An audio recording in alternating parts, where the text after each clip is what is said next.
বলছে হুজুর আপনি বলেন, আপনি প্রথম মুসলমান, আপনি প্রথম আমি আল্লাহকে আল্লাহ বলে স্বীকার করেছেন, আপনার আগে কেউ করে নাই। বলেন তো আকাশ ভেঙে যাবে, পৃথিবী পুড়ে যাবে, সাগর শুকাবে, আল্লাহর কালাম মিথ্যা হবে? হ্যাঁ আওয়াজ তুলে বলেন হবে? নবীর আগে কেউ নাই, নবী সবার আগে। কথা বলেন ঠিক কিনা? নবীর আগে কেউ নাই। আপনি বুঝেন না, সেটা আপনার বুঝের দোষ। সাথে আপনি বুঝেন না, আপনার বুঝের দোষ। কোরআনের জায়গায় কোরআন ঠিকই থাকে। ফেরেশতা আল্লাহকে আল্লাহ বলার আগে নবী আল্লাহ বলেছে। আসমান আল্লাহকে আল্লাহ বলার আগে নবী বলেছে। পানি আল্লাহকে আল্লাহ বলার আগে নবী বলেছে। আরশে মুআল্লা আল্লাহকে আল্লাহ বলার আগে নবী বলেছে। চাঁদ সূরজ গ্রহ নক্ষত্র তারা পৃথিবী আল্লাহকে আল্লাহ বলার আগে নবী আগে আল্লাহকে আল্লাহ বলেছে। এই জন্য আল্লাহ বলছেন হুজুর বলুন, ও আনা, কোরআনের আয়াত, ও আনা আউয়ালুল মুসলিমিন, আমি প্রথম আল্লাহর কদমে সেজদাকারী, আমি প্রথম আল্লাহকে আল্লাহ বলে স্বীকার করেছি, সেজদা দিয়েছি। সুবহানাল্লাহ কি একসাথে?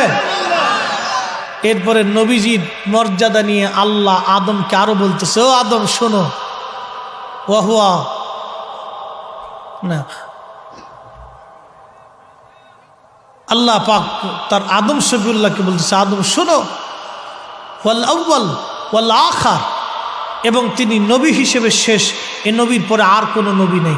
এই জন্য কাদিয়ানি ফেরকা যারা বলে নবীর পরে আরো নবী আসে, ওরা হলো বিনা দলিলে কাফের। কথা কর ঠিক কিনা? বিনা দলিলে কি কাফের, ওরা মুসলমান না। নবীর একটা গুণকে অস্বীকার করার কারণে ওরা কাফের হয়ে গেছে। আর আমরা প্রকান্তরে কত গুণ অস্বীকার করি। আমাদের দেশে একদল আছে, এক কথা কর না, আছে না নাই? এরা সহি হাদিস কয়, কিন্তু এদের আকীদা কি জানেন? যারা বুকে হাত বেঁধে নামাজ পড়ে, এদের আকীদা কি? বাংলাদেশে রসুল করিম আমাদের মতো মানুষ ছিলেন বিধায়, তিনার দোষে গুণে মানুষ ছিলেন বিধায় তার জীবনে ভুল হইত। আসতে বলেন কেন? আরো জোরে বলেন। যারা নবীর জীবনের ভুল ধরে, বলেন তো আপনি লক্ষ বছর ইবাদত করলে তার কি ফায়দা হবে? হ্যাঁ, জীবনে আছে কিছু? এই যে এটার ভিতর কি আছে? সম্মানিত সভাপতি মহোদয় যদি ঘোষণা দেন যে কালকেই জীবনগঞ্জ বাজারে, নাকি জীবনগঞ্জ বাজারে, বাঞ্ছারামপুরের জীবনগঞ্জ বাজারে আমি কালকে 100 মণ দুধ ফ্রি দিই, তো 100 মণ দুধ নেওয়ার জন্য সবাই আসছে। সকালবেলা উনি দুধও নিলেন, 1 পেয়ালা গরুর মুতও নিলেন। তো 100 মণ দুধের মধ্যে যদি 1 লিটার গরুর মুত ছেড়ে দেয়, তাহলে সকালবেলা যদি সভাপতি সাহেব বলে বাবা, খালু, চাচা, ফুবা, শালা, সুমন্দি, আত্মীয় স্বজন, সোনা, বানু, টুনু, মনু, মোনা, সোনা, যাই কিছু বলুক না কেন, দুধ কি কোনো মুসলমান নেবে ভাই? কারণ কি? 100 মণ দুধের ভিতরে 1 লিটার গরুর সোনা ছাড়ার কারণে দুধ সব শেষ হয়ে গেছে, কিন্তু 100 মণ দুধে 1 পেয়ালা গরুর সোনাকে হালাল করতে পারে নাই। ইমান বুঝে যাবেন, ইমান বুঝে যাবেন, ইমান বুঝে যাবেন। এ মুসলমান, 100 বছর ধরে ইবাদত করবেন, 100 বছর ইবাদত করবেন, 100 বছরের ইবাদত 1 মুহূর্তের মধ্যে শেষ হয়ে যাবে। যদি বলেন রসুল করিমের জীবনে ভুল হইতো, এই কথা বলে যদি কবরে চলে যান, 100 বছর আল্লাহকে সেজদা দিবেন। 100 মণ দুধের মধ্যে 1 লিটার গোসুনা ছাড়লে যা হয়ে যায়, 100 বছর ইবাদত করে নবীর জীবনে ভুল ধরলে তাই হয়ে যায়। কথা বলেন ঠিক কিনা? হাত উঁচা করে বলেন ঠিক কিনা? আপনি বুঝেন না, আমি কি করে বুঝাবো আপনাকে? বলেন তো। বুঝে কবরে যাবে, বুঝে যাবে। ও আজটা তো বিনোদনের জায়গা না, এখান থেকে বুঝে যাওয়ার জায়গা। আমি বুঝানোর চেষ্টা করি, বিনোদন পরে হবে। আমি বুঝানোর চেষ্টা করি, আমি যত সময় ওয়াজ করি বান্দাকে বুঝানোর চেষ্টা করি। শুনলেও ভালো, না শুনলেও ভালো, দাওয়াত দিলেও ভালো, না দিলেও ভালো। এই জবানের হিসাব হবে। মহেশ্বরের মাঠে আল্লাহ জিজ্ঞেস করে, কি বলেছিলি জবাব দিয়ে যা। যদি জিজ্ঞেস করেই বসে তো ফরিদি সাহেবের জীবনটা বৃথা হয়ে যাবে, ধ্বংস হয়ে যাবে। আল্লাহর কাছে পানা চাই, হে রব আপনি জিজ্ঞাসা করেন না, ক্ষমা করে দিন। আপনার ক্ষমা ছাড়া তো আর কোনো রাস্তা আমাদের নেই। যদি জিজ্ঞাসা করেই বসে তো ফরিদি সাহেবের ধ্বংস হওয়া ছাড়া কোনো রাস্তা নেই। ওয়াজ যত মজা তত সাজা। এটা যত মজা তত সাজা। বাবা মুসলমান, আল্লাহর নবীর শান ইজ্জত আজমত এত সময় বললাম, এরপরে বাকি অংশে চলে যায়। আদমকে আল্লাহ জান্নাতের মধ্যে দিলেন। এখন জান্নাতের মধ্যে ঘোরাফেরা করে আদম শফিউল্লাহ ভালো লাগে না। আল্লাহ তো সবই জানেন, আল্লাহ তো সবই জানেন। আদম শফিউল্লাহ ঘোরাফেরা করে, আদম আলাইহিস সালামের ভালো লাগে না। সূরা রুমের ভিতরে আল্লাহ পাক বলতেছেন, ওয়া মিন আয়াতিহি আন খালাকা লাকুম মিন আনফুসিকুম আজওয়াজান লিতাসকুনু ইলাইহা।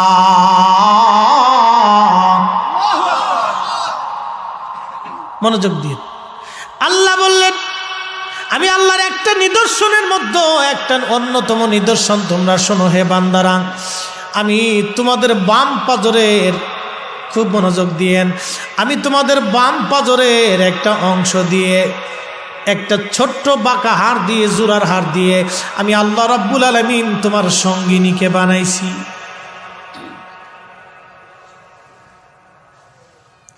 বিবি সাহেবা ওয়াজ আসতেছে না,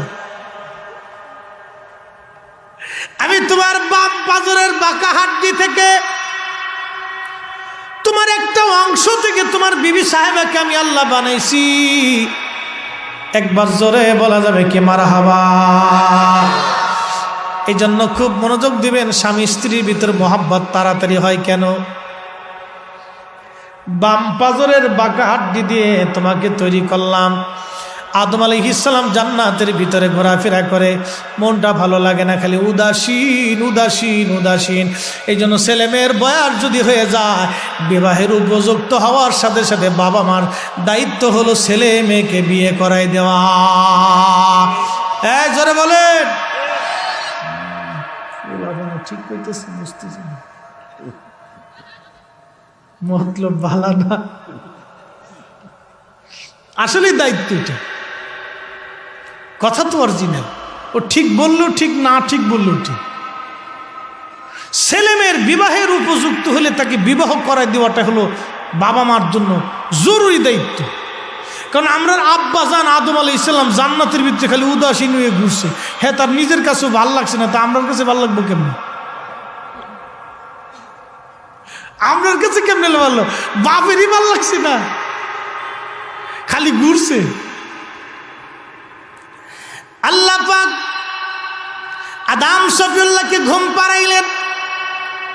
বাম পাজরের একটা বাঁকা হাড়, ছোট্ট জোড়ার হাড় থেকে আল্লাহ পাক এখান থেকে নিয়ে গেলেন, আদম শফিউল্লাহর এখান থেকে কেটে অপারেশন করে আল্লাহ পাক বের করে নিয়ে মা হাওয়া আলাইহিস সালামকে আল্লাহ বানাইলেন। আদম নবী তখনও ঘুমায়, ঘুম থেকে উঠে দেখলেন পাশে একটা সুন্দরী বেডি বয়ে রইছে।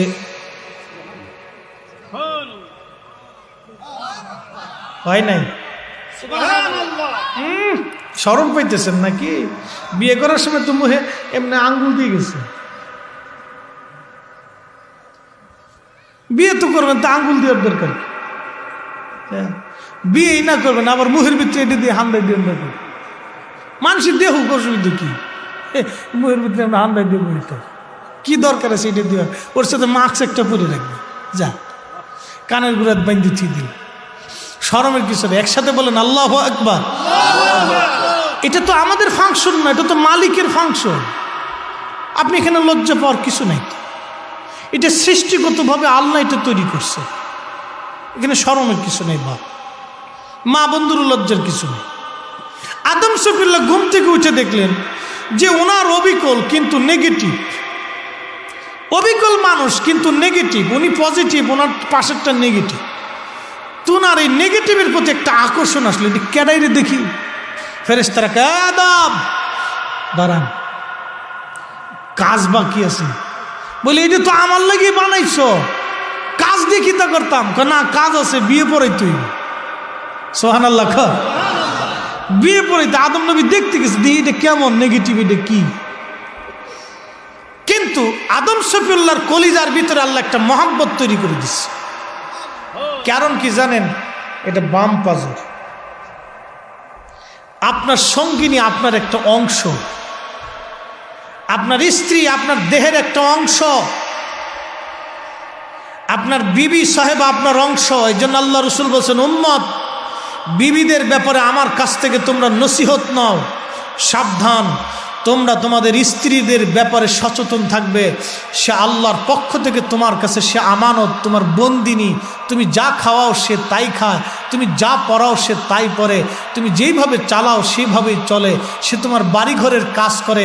নসিহত শোনো হে আমার উম্মত, তাদের সাথে দুর্ব্যবহার করবে না, তাদের ভরণ পোষণ সঠিক মতো বুঝিয়ে দেবে। একসাথে বলা যাবে না মারহাবা? খুশি হইতেছে, বিরাট খুশি হইতেছে। আগামী বছর পয়সা দিব বেশি। কথা তো সত্য, আমি তো রসুলেরটা বলতেছি। আল্লাহর নবী বলেন, উম্মত যদি তোমার বিবি কোনো কারণে তোমার সাথে অন্যায় করে বসে, তাহলে তুমি তার গায়ে হাত দিবা না, মারধর করবা না, সাবধান।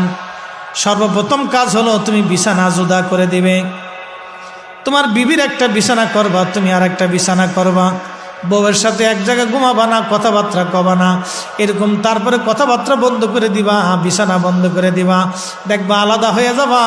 এরপরে দেখবা তোমার বউ ওই যে বাঁকা হাড্ডি আসে সুর করে এসে সলিমের বাপ, মনে কিছু নিও না।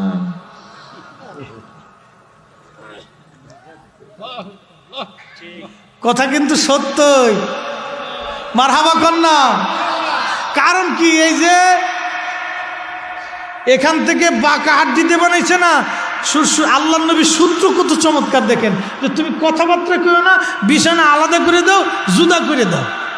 জুদা করে দাও 2, 3, 4 দিন, 5 দিন, 7 দিন যখন কথা কবা না, তখন দেখবে একলাই সুরসুর করে এক বলছে, সলিমের বাপ মনে কি শুনিও না, ভুলে গেছে।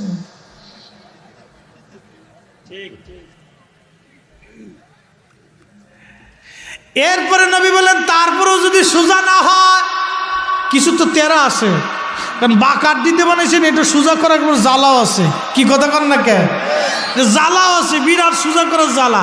তো বাঁকার দিতে বানাইছে না, তেরাও আছে, খুব তেরা। তেরা যখন সোজা না হবে, নবীজি বলতেছে, শোনো, তারপরে তুমি তাকে প্রহার করতে পারো, কিন্তু ব্যথা যাতে না পায়। আচ্ছা, এখন বউরও যদি আপনি ফিটান, ব্যথা যদি না পায়, এটা কি ফিটান হইল? তো কোন লাঠি দিয়ে ফিটাবেন? যেই লাঠি দিয়ে ফিটাবেন, এটাতে ফিটাইলেও তো ব্যথা পাইব, এটার ভিতরে পানি আছে, তাতে কিছু। যদি বাড়ি দেন তাও তো ব্যথা পাইব। তাহলে এখন বাইরে তৈলে তুলার লাঠি বানাই তৈব। তুলা দিয়ে লাঠি দিয়ে যদি বউরে ফিটান, তো বউ হাসবার খাইব, ফিটাও না মজা করে কোনটা।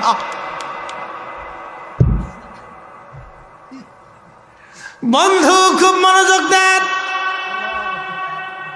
বিবির গায়ে হাত তোলা, তারপরও নবীজি আদেশ প্রদান করে নাই। আল্লাহু আকবার। আপনার স্ত্রীর গায়ে আপনি হাত দিবেন, তারপরও নবী অনুমতি দেয় নাই।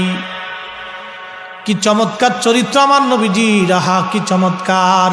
কারণ আল্লাহ নবী বলছেন, সে তোমার দেহের একটা অংশ, তুমি তার গায়ে হাত দিতে পারবা না, মারতে পারবা না।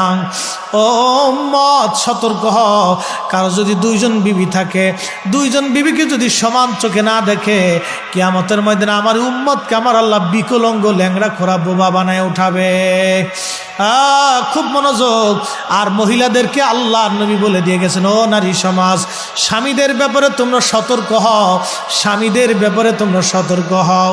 কারণ কি, উম্মত শোনো শোনো শোনো, আমার নবীজি বলছেন, ও নারী জাতিরা শোনো, আমি যদি আল্লাহর পরে কাউকে সেজদা দিতে অনুমতি দিতাম, তাহলে স্ত্রীকে বলতাম স্বামীর পায় যেন সেজদা দেয়। সুবহানাল্লাহ বলা যাবে না? হ্যাঁ, আরো জোরে কর। স্বামীর পায় যেন স্ত্রী সেজদা দেয়। ও নারী সমাজ, ভালো করে বুঝে যাবেন, আল্লাহ পাক তার রসুল কিভাবে সমন্বয় তৈরি করছে। আচ্ছা, আপনারা বলেন, স্বামী স্ত্রীর মহব্বত হইলে, স্বামী স্ত্রীর মহব্বত বেশি হইলে খুশি হয় কে? জোরে কর। আর স্বামী স্ত্রীর ভিতর ঝগড়া বাঁধলে খুশি হয় কে? এইবার বুঝে গেছেন তো? তাহলে আমরা কি শয়তানকে খুশি করব না আল্লাহকে করব? যদি তাই হয়, তাহলে পরে ওই যে ঝগড়া ফাসাদ যাই লাগুক, টুনাটুনি, টুয়াটি, গুতাগুতি সাইরে নিবেন কিন্তু, আর দেল মোহরটা দিয়ে দিয়ে খালি মাপ চাইেন না, বাঙালি তো খুব চালাক, যাই যে জরিনার মা তুমি তো আমারই ওষুধকে মাপ সাপ করে দাও, পাম একটা মেরে দিছে, জরির মা খুশি থেকে যাওকে দিয়ে দিলাম, কি আমার ডরে মাপ করে তারছি না, খুব শক্ত, দেও আগে টেহা সারো, মাপ সব পরে লই। আল্লাহর নবী আদম সফিউল্লাহর বিয়ে হবে, বিয়ে হওয়ার জন্য ফেরেশতারা আসছে। ফেরেশতারা আসার পরে আদম সফিউল্লাহকে বলেন, আদম এখন ইজাব কবুল হবে, আপনার বিবির সাথে হাওয়ার সাথে বিয়ে হবে। আদম সফিউল্লাহ আপনি আপনার বিবিকে মহারানা দেন। আদম সফিউল্লাহ বললেন, দেখো আমি আল্লাহর বাড়ি খাই, আল্লাহর বাড়ি ঘুমাই, মহারানা কোথায় পাবো? তখন আল্লাহ পাক হুকুম করলেন, আদম তুমি মহারানা হিসেবে তোমার বিবির জন্য আমার আখিরি নবী রাহমাতুল লিল আলামিনের নামে 3 বার মতান্তরে 11 বার দুরূদ শরীফ পড়ে তুমি হাওয়াকে মহারানা দিয়ে দাও। একবার আওয়াজ তুলে বলা যাবে কি মারহাবা? এক চিৎকার মেরে বলেন আল্লাহু আকবার।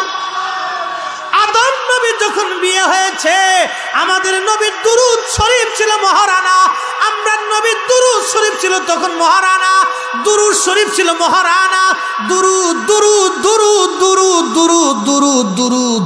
এই জন্য উম্মাদকে বেশি পরিমাণে দুরূদ পড়া দরকার। ওরা এখন বর্তমান বাংলাদেশে বেদাতের ফতোয়া দিয়া নবীর দুরূদ বন্ধ করতে চায়। আমরা সুন্নিরা যত সময় পর্যন্ত জিন্দা থাকবো, আল্লাহর জমিনে আল্লাহর নবীর দুরূদ আমরা চালু রাখবো। কথা বলেন ঠিক না ঠিক?